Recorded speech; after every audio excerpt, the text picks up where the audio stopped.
bismillahi raxmaan raxiim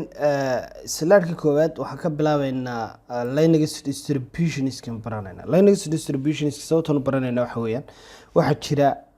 distributionist ama qaybo kala duwan oo Linux ka kooban yahay Linux oo dhani magiciikoodu waa Linux laakiin waxaa jira software ama aan idhaahdaba operating system ya Linux ka hoos yimaada oo Linux laakiin magacyo kala duwan leh marka waxa la yiraahdaa Linux distributionist kaasi aan u kala saaray marka koobaad families saddex family ayaa ugu waaweyn waxa ugu waaweyn Debian Fedora iyo SUSE iyo distributionist kale oo jira oo iyagana sidoo kale qayb ay hoos yimaadaan address waxa loo yiri Linux waa open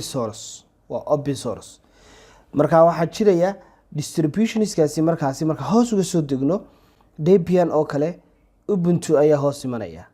ama Linux Mint ayaa hoos imanaya marka kuwan waxa la oranayaa distributionist kan waxa loo yaqaanaa individualist distributionist ama kuwii khaaska ahaa Fedora waxa hoos imanaya isagana Red Hat baa hoos imanaya CentOS ha noqdo Oracle Linux ha noqdo SUSE kana saas la mid ah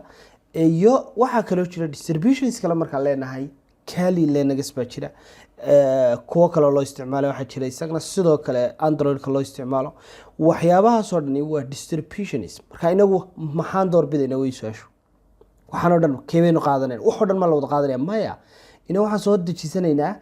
distribution family-ga loo yaqaan Debian ayaan galeynaa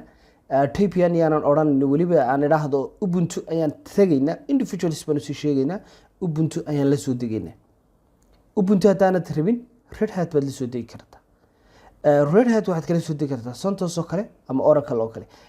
Ubuntuna hadaa rabtid Ubuntu si kala dooranaysa ama Ubuntu laftiisa la degaysa ama Mint baad la degaysa ka doontid baad adigu la degaysa markaasi si aynu isku la fahanno inagu waxa soo dejinsanaynaa Ubuntu family ha wuxuu ka tirsan yahay Debian marka waxa sometimes install karaynayno ayaan ku horeysiin doonaa hadii la yiraahdo ayu Debian kan ina soo galgali doonaa oo arki doonaa halkan Fedora ka isticmaalnaa Red Hat marka